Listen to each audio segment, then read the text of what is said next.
మా దగ్గర ఈ నెల 13th రోజు ఉదయం టైంలో మాకు ఒక కోర్ట్ రెఫర్ కంప్లైంట్ అనేది రావడం జరిగింది. కోర్ట్ రెఫర్ అంటే కోర్టు నుంచి ఫిర్యాదు చేయడము. కోర్టు నుంచి వచ్చిన ఒక కోర్ట్ రెఫర్ కంప్లైంట్లో Radhika wife of Yadagiri Reddy, age 42 years, వీళ్ళు నల్గొండ వాస్తవ్యులు. వీళ్ళు ఇచ్చిన కంప్లైంట్లో భాగంగా మాకు తెలిసిన ఫ్యాక్ట్స్ ప్రకారం వీళ్ళు చెప్పే అభియోగం ఏమనగా, వీళ్ళ దగ్గర ఒక సర్వే నెంబర్ 500 రాగన్నగూడ, తుర్కెంజాల్, అబ్దుల్లాపూర్ మండలం నందు వాళ్ళకు ఒక 200 yards ప్లాట్ నెంబర్ 65 పరంగా సర్వే నెంబర్ 500లో ఉంది. అటు ప్లాట్కి సంబంధించిన రిజిస్ట్రేషన్ 2015లో జరగడం జరిగింది. అక్కడికి వెళ్ళి ఎప్పుడైతే రిజిస్ట్రేషన్ తర్వాత అక్కడికి వెళ్ళే ప్రాసెస్లో అక్కడ వేరే కాంపౌండ్ వాళ్ళు కట్టి వేరే వాళ్ళు ఉండడం అనేది కూడా తెలుసుకునే క్రమంలో మా ప్లాట్ వచ్చేసి వేరే వాళ్ళ ఆ ప్లాట్లో ఉంటున్నారు. మాకు సంబంధించిన వెరిఫికేషన్ చేసి దాన్ని వెరిఫై చేసి న్యాయం చేయండి అనే క్రమంలో వీళ్ళు కోర్టుకు అప్రోచ్ కావడం జరిగింది. కోర్టుకు అప్రోచ్ కావడమే కాకుండా ఇప్పుడు కోర్టు రెఫర్ కంప్లైంట్ అనేది ఈ నెల 13వ తారీఖు రోజు ఇవ్వడం జరిగింది.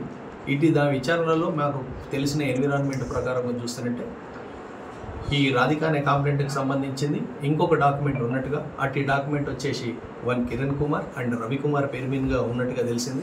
ఇటు విషయంలో మేము వెరిఫై చేసిన డాక్యుమెంట్స్ ప్రకారం చూస్తే అవతల ఉండే డాక్యుమెంట్ వచ్చేసి 2003లోనే ఆ డాక్యుమెంట్ ఉన్నట్టుగా, ఆ 2003 నుంచి తర్వాత ఆ లింక్ డాక్యుమెంట్స్ అన్నీ కూడా వెరిఫై చేయడం జరిగింది.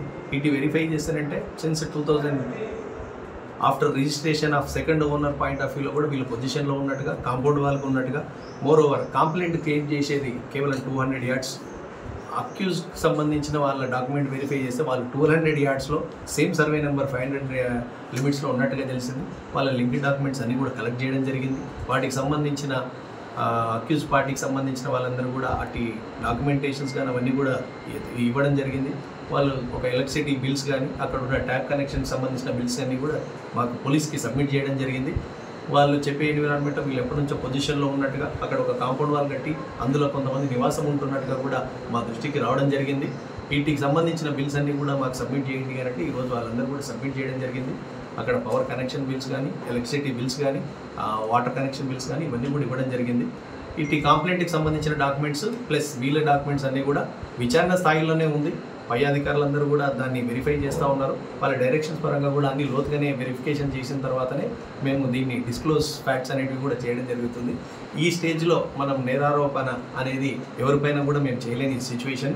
అన్నీ కూడా డాక్యుమెంట్స్ వెరిఫై చేస్తాం. కన్సర్న్ ఎలక్ట్రిసిటీ వాళ్ళకు, కన్సర్న్ మున్సిపల్ వాళ్ళకు కూడా మేము ఒపీనియన్ అడిగి ఇవన్నీ కూడా వెరిఫై చేసి కరెక్ట్ కంప్లైంట్కి సంబంధించిన పూర్వాపరాల్లో ఎవరైతే రిజిస్ట్రేషన్ చేశారో వాళ్ళ డాక్యుమెంట్స్ పరంగా కూడా మేము వెరిఫై చేసి ఇట్టి డాక్యుమెంట్స్ వీళ్ళకి జరిగిన రిజిస్ట్రేషన్ కూడా కరెక్ట్ రిజిస్ట్రేషనా లేకపోతేనంటే మళ్ళీ డబుల్ రిజిస్ట్రేషనా, ఇటు సర్వే నెంబర్ 500కి సంబంధించినవి కూడా చాలా కంప్లైంట్స్ కూడా డబుల్ రిజిస్ట్రేషన్ అంటుగా ఉన్నాయి.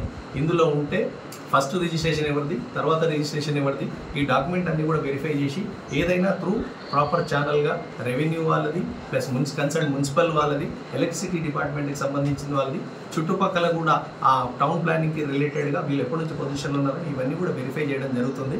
మేము ఈ స్టేజ్లో డాక్యుమెంటేషన్ కలెక్ట్ చేసి వెరిఫై చేసి ఆ ఫ్యాక్ట్స్ అన్నీ కూడా తీసుకొని వస్తాం.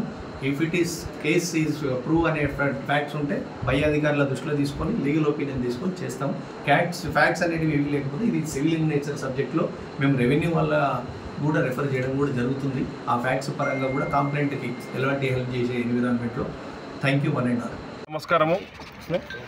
ఏదైతే మా కాంగ్రెస్ పార్టీ అభ్యర్థి భువనగిరి పార్లమెంట్ కాంగ్రెస్ పార్టీని పోటీ చేస్తున్నటువంటి చామల కిరణ్ కుమార్ రెడ్డి గారి మీద ఒక ఆరోపణ రావడం జరిగింది. అట్టి ఆరోపణ ఏమిటంటే రాగన్నగూడ గ్రామ పరిధిలో ఉన్నటువంటి మారుతినగర్ వెంచర్లో 200 గజాల ప్లాట్ని చామల కిరణ్ కుమార్ గారు కబ్జా చేశారని చెప్పేసి కోర్టు రిఫరెన్స్ ద్వారా ఆదిపట్ల పిఎస్లో సంప్రదించి కేసు బుక్ చేయడం అని చెప్పేసి నిన్న ఒక మీడియా సంస్థలో రాత్రి ప్రచారం జరిగింది. దాన్ని మేము ఒక కాంగ్రెస్ పార్టీ కార్యకర్తగా ఖండించాల్సిన బాధ్యత మా అందరి మీద ఉంది. చామల కిరణ్ కుమార్ అనే వ్యక్తి ఎవరికి హాని తలపడలేనటువంటి వ్యక్తి ఈరోజు భువనగిరి పార్లమెంట్ నియోజకవర్గంలో కాంగ్రెస్ పార్టీ కానీ మా ఎంపీ అభ్యర్థి చామల కిరణ్ కుమార్ గారిని వస్తున్న ప్రజాదారుని చూసి ఓర్వలేక కొంతమంది శక్తులు వెనుక ఉండి ప్రోత్సహించి ఇలాంటి ప్రయోగాలు చేసిరు. దీన్ని కాంగ్రెస్ పార్టీ తీవ్రంగా ఖండిస్తూ ఉంది. ఎట్టి పరిస్థితుల్లో ఉపేక్షించబోమని చెప్పి తెలియజేస్తూ ఉన్నాము. 2003 సంవత్సరంలో చామల కిరణ్ కుమార్ గారు, వాళ్ళ సతీమణి చామల డింపుల్ రెడ్డి గారు, వాళ్ళ మిత్రుడు రవిమూర్తి గారు కలిసి 1200 గజాలు ఒక వెంచర్ చేయగా కొంతమంది వ్యక్తులు మొదటి డాక్యుమెంట్ తీసుకోవడం జరిగింది చామల కిరణ్ కుమార్ గారు. తర్వాత జరిగినటువంటి పరిణామాల ద్వారా అటువంటి వెంచర్ని 2 సార్లు 3 సార్లు అడిట్ జరిపి 2-3 డాక్యుమెంట్లు తయారు కాగా రెండో డాక్యుమెంట్ కానీ మూడో డాక్యుమెంట్ కానీ చాలామంది డాక్యుమెంట్లు ఉన్నాయి. అందులో ఒక వ్యక్తి తెలియదు ఎవరో, రాధిక వైఫ్ ఆఫ్ యాదగిరి అని చెప్పి ఒక వ్యక్తి కొంతమంది ప్రోద్బలంతో ఆదిపట్ల పిఎస్కి వచ్చి చామల కిరణ్ కుమార్ గారు నా ప్లాట్ను కబ్జా చేసిండని చెప్పేసి ఆరోపణ చేస్తూ కంప్లైంట్ చేయడం జరిగింది. ఇక్కడ ఉన్న సిఐ గారు ఇది సివిల్ మ్యాటర్ కాబట్టి కోర్టు ద్వారా తీసుకోవాలని చెప్పేసి పోతే కోర్టు రిఫరెన్స్ ద్వారా ఈ కేసు బుక్ చేయమని చెప్పేసి స్థానిక సిఐ ద్వారా కోర్టు రిఫరెన్స్ ద్వారా కేసు బుక్ చేయమని అడిగితే స్థానిక కోర్టు ద్వారా పంపడం జరిగింది సిఐ గారికి. దాంట్లో విశేషం ఏంటంటే అసలు మొదటి డాక్యుమెంట్ ఉన్నదే చామల కిరణ్ కుమార్ గారు. చామల కిరణ్ కుమార్ గారికి సర్వే నెంబర్ 501లో 14, 15, 16, 37, 35, 34 ప్లాట్ నెంబర్లు. కానీ రాధిక అనే ఆమె ప్లాట్ నెంబర్ 65 వేసి పెట్టడం జరిగింది. దీనికి దానికి సంబంధం లేదు. చామల కిరణ్ కుమార్ గారిది మొదటి డాక్యుమెంటు కోర్టు లీగల్గా చూసినా, ఏ లీగల్ ఒపీనియన్ ద్వారా చూసినా, ఏ వ్యక్తి ఆ వెంచర్ చేసినా, ఎవరు మొదట ప్లాట్ కొంటే వాళ్ళకే ఆ ప్లాటు పొందడం జరుగుతుంది. గతంలో కూడా 4 సంవత్సరాల క్రితం అప్పటి టీఆర్ఎస్ గవర్నమెంట్ కల్వకుంట్ల చంద్రశేఖరరావు గారు ముఖ్యమంత్రిగా ఉన్నప్పుడు నరేందర్ గారు సిఐగా ఉండే అప్పుడు కూడా చామల కిరణ్ కుమార్ మీద కొంతమంది వ్యక్తులు ఈ ప్లాట్లు మాయివి అని చెప్పేసి ఆరోపణ అయ్యగా టీఆర్ఎస్ గవర్నమెంట్లో కూడా ఎన్ఓసి ఇచ్చినటువంటి చరిత్ర అప్పుడు టీఆర్ఎస్ గవర్నమెంట్ ఉంది. టీఆర్ఎస్ గవర్నమెంట్లో కూడా చాలామంది ఆరోపణలు చేసి కిరణ్ కుమార్ మీద ఆరోపణ చేస్తే ఇది లీగల్గా అప్పుడు ఉన్నటువంటి సిఐగా నరేందర్ గారు కానీ ఏసీబీ గారు కానీ దీని మీద ఎంక్వైరీ చేస్తే ఇది చామల కిరణ్ కుమార్ చెందినటువంటి ఆస్తి. చామల కిరణ్ కుమార్ గారు ఎన్నో ఏళ్ళుగా అక్కడ ఇల్లు కట్టుకొని ఇంటి నెంబర్ ఏర్పాటు చేసుకొని హౌస్ ట్యాక్స్ కట్టుకుంటూ నల్లా ఏర్పాటు చేసుకొని కరెంటు మీటర్ ఏర్పాటు చేసుకొని మరి ఉన్నాడు కాబట్టి ఇది చామల కిరణ్ కుమార్కే దక్కుతుందని చెప్పేసి అప్పుడు సిఐ గారు కూడా రిపోర్ట్ చేసి కోర్టుకు పంపడం జరిగింది. కోర్టు కూడా స్టే ఆర్డర్ ఇవ్వడం జరిగింది.